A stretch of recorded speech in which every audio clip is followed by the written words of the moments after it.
Thank you so much, everyone, for inviting me today.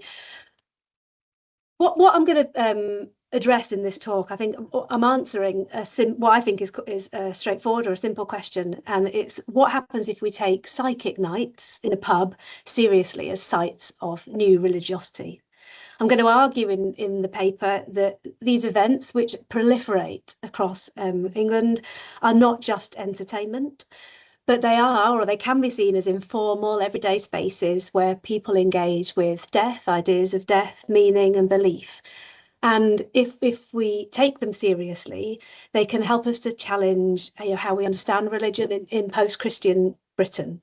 The project that I'm going to be talking about today is part of a bigger project that I'm working on myself in terms of a book project about spiritualism post World War II.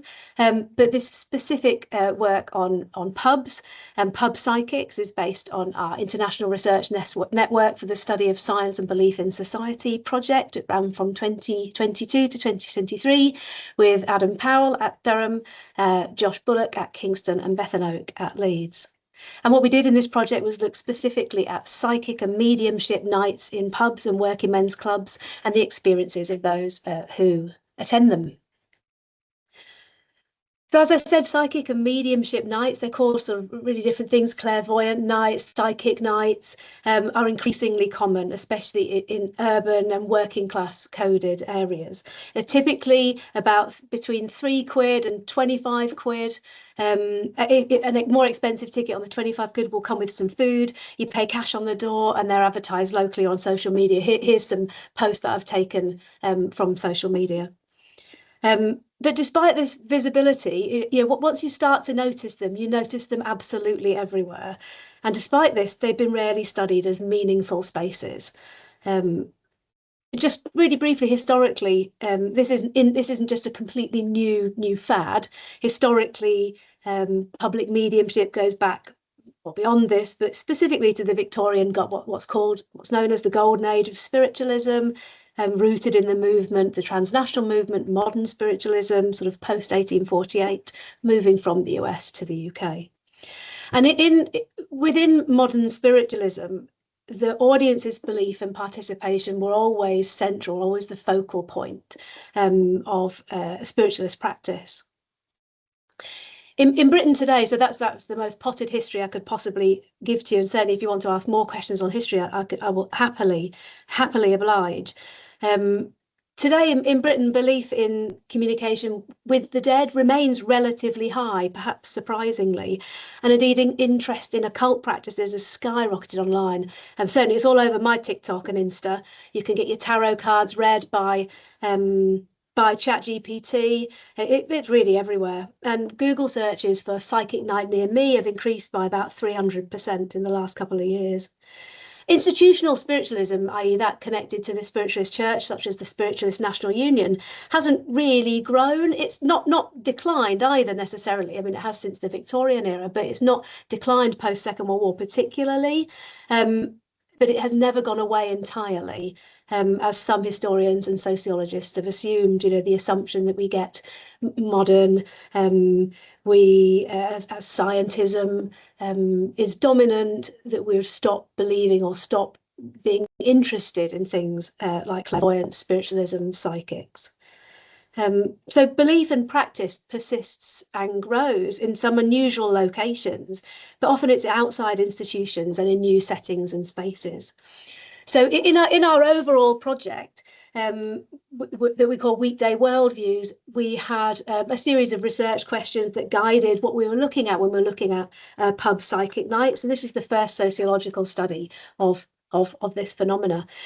In general, we asked, how do people hold and enact belief in these spaces? How do issues of class, of gender, of locality, and even COVID shape participation? And what's the relationship between attendance, engagement with pub psychic nights, and mental well-being? Sort of really, we were looking at what are these events doing socially, emotionally, and existentially. We used a mixed methods approach. We did a survey drawing on some existing existing scales, the paranormal belief scale, the existential death scale, and the belief in science scale. We had 74 survey participants, and we did 16 hour-long in-depth semi-structured interviews.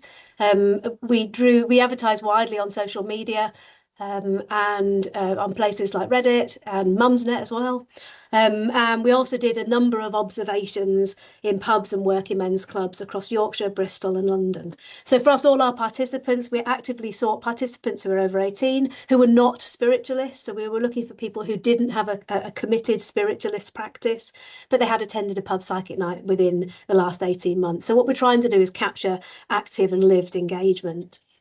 But we had loads of assumptions when we began, and it's still, I do find it quite entertaining when I say to people, yes, I spent a good year just sitting down the pub or the working men's club going to psychic nights, and most people have an opinion about that, even if it is just a sort of raising their eyebrows at my idea of what's considered legitimate research. But we're particularly in the discussions that we had with people on Mumsnet or on Reddit looking for participants, the project came with so many assumptions that psychic nights are simply entertainment, and that people don't really believe when they go there, that you're kind of suspending disbelief for entertainment or it's fun, but it isn't a real religious experience. It's not legitimate. And really, ultimately, it's taking advantage of vulnerable people who deserve what happens to them if they attend. That was certainly a comment that was given to us. We received a fair amount of criticism when we were recruiting for this study, particularly from more established middle class kind of spiritual spaces. But and really, there's a clear class tension, I think, with the pub and working men's club setting. And certainly we can unpick that in the questions later on if you want to. But these kinds of assumptions don't really hold when we began to look at the data. For me, and I've been to many, many, many pub psychic nights now, pub and working men's psychic, it's rarely something fun to do on an evening out. At least it wasn't for our participants. The experiences that people shared with us and that you could witness people having were raw, they were difficult. For example, in the quote from the slide from one of our interviews, a psychic publicly identifying a suicide, a gentleman with a rope around his neck. And these moments are frequent, they're public, they're emotionally charged. People cry frequently, react, sometimes visibly struggle. It's really hard actually when you're observing it not to really be drawn into the emotion of it. And certainly when I was getting messages, I would often find it quite difficult because it is such an emotionally charged event. So it's really not a light-hearted, fun interaction. And instead, what we were seeing were these deeply personal experiences unfolding in a communal space. Over 70% of our participants, and really there was, when you go to a pub psychic night, there is majority women, but 70% of our participants were women. In observations, it really does feel like a female-dominated space. Women were often attending in intergenerational groups, mums, daughters, aunties, friends, and all that we spoke to had attended at least one psychic night. So someone had attended 100. The tone of the readings was often affirming, supportive, with an empowering tone, put yourself first, stop trying to, the messages that were given by the psychic or medium, supposedly from the dead to the participants, put yourself first, you need to take a break, have a rest, these kind of affirming messages that were being held by women. And indeed, men were present in observations and as our participants, but they were much more quiet, peripheral, and in my experience, less likely to receive messages. There are also some strongly racialized perceptions about these kinds of spaces, and some of our participants experience pub and working men's club psychic nights as white working class spaces. So they are heavily socially constructed and structured environments. We use the British Social Class Survey categories, which is, as you see from the slide, slightly different than kind of working, middle, upper class, but we use the new British Social Class Survey categories. And the participants are sort of fairly evenly spread, but particularly clustered around the middle categories there. But many of them identified as working class, and in interviews, all but 4 identified as working class. Some of the middle class participants said they hadn't attended pub psychic nights before because it felt like a working class woman's space and they didn't feel that they belonged there. So looking at the demographics, these are classed, local, kind of everyday spaces for spiritual engagement. We asked participants about religion, and perhaps surprisingly, perhaps not surprisingly, religion was not important or not at all important for most participants. But what's interesting, I suppose, is when we start to talk about the belief scales, is that belief hasn't disappeared, but instead it's kind of happening outside formal religious structures. 74% of our participants agree that science explains the universe better than religion, but most reject the idea that we can only believe what science proves. Only 40% saw that science was the main route to truth, which would be a very different response to those who affiliate with the Spiritualist National Union, for example, where spiritualism and science are much more closely intertwined. And in fact, spiritualism is science. So we are seeing differences in participants from those who might affiliate with the traditional spiritualist church. What happens here is that participants move quite fluidly between valorizing science and needing something beyond it. And this tension was reflected in the interviews as well. But the beyond it wasn't institutional religion. They were attending pub psychic nights because they needed something else. In terms of paranormal belief, there was a high agreement, perhaps unsurprisingly, that there is life after death. There was a high agreement that reincarnation occurs. And this kind of foxed me a little bit. And I had to do quite a bit of deep thinking about this, because if reincarnation occurs, who is it that they're speaking to on the other side? So, I found that a little bit in tension with what they thought they were doing in pub psychic nights. 74% believed in communication with the dead, 75% believed in ghosts. Again, not overly surprising. But what's perhaps more surprising, there is a low belief in kind of luck-based superstition, for example, the dangers of black cats. So it's not sort of paranormal, supramundane, transcendent ideas across the board. Instead, the beliefs of our participants kind of cluster around death, the afterlife, and its relational meaning. And in fact, when you look closely at the questions that we had around the existential death scale, is that the key fear of our participants was not their own death, but the death of loved ones and losing communication with them. And an important finding through our surveys, through our interviews and observations, that those singled out by psychics at these events were more likely to say it eased their grief. What was interesting, however, is if someone came into a pub psychic night with high anxiety, high feelings of existing anxiety, those anxiety levels often remain stable throughout the psychic night, especially for those with acute pre-existing anxiety. So what we can summarise by this is that these pub psychic nights specifically address grief and relational loss, and a sense of who you are in connection with others that people find is missing from society as a whole. One of the strong themes from participants, and these are quotes from participants I'm going to show you here, one of the strong themes is that pub psychic nights provided the closure I didn't realise I needed. And our participants reportedly said it helped them to deal with grief and their anxieties around death of loved ones in the ways that nothing else had. And that is even compared to therapy, medication, formal grief counselling, or formal religious support.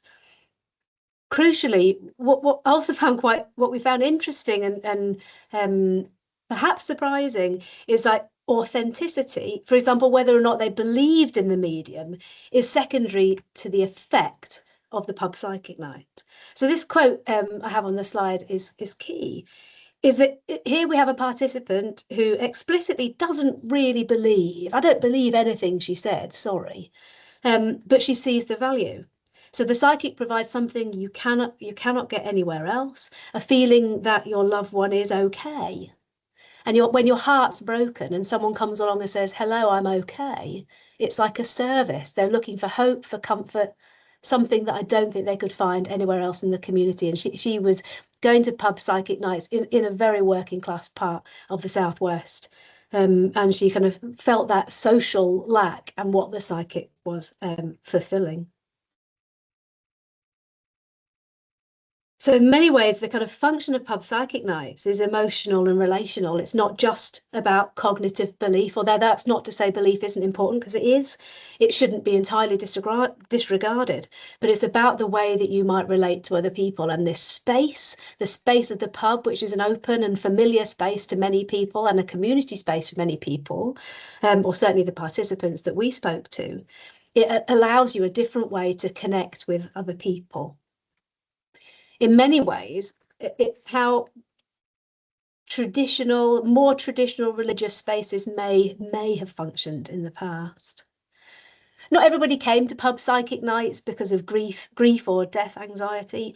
Many described a kind of lifelong curiosity that was often rooted in childhood stories. You know, your grandma telling you ghost stories, media, particularly Uncanny. So the podcast Uncanny was something that propelled quite a few people in. And certainly if you look on Uncanny's Facebook, there's lots of people who are talking about kind of paranormal experiences, but also talking about psychics. So this kind of BBC podcast and TV show has encouraged people to explore outside, outside of, or go somewhere new to explore these ideas of curiosity around what happens after we die.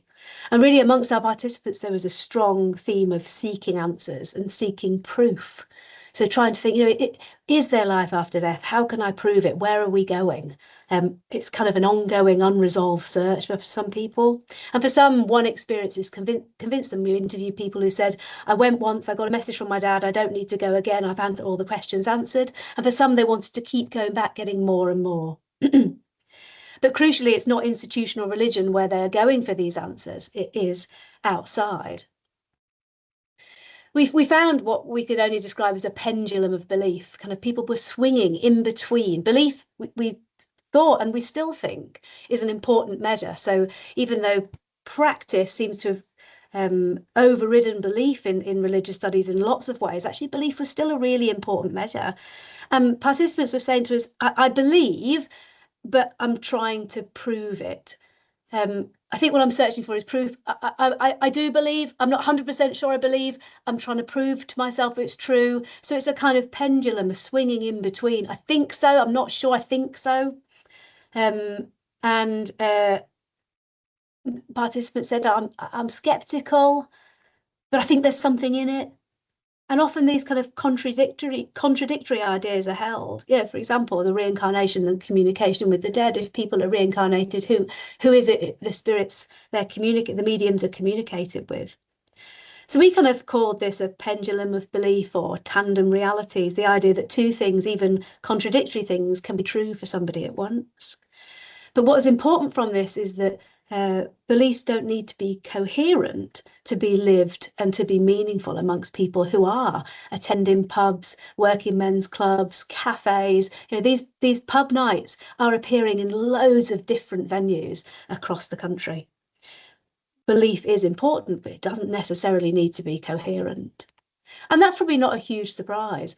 I'm not entirely sure that my beliefs are particularly coherent, and certainly looking for coherence is probably barking up the wrong tree.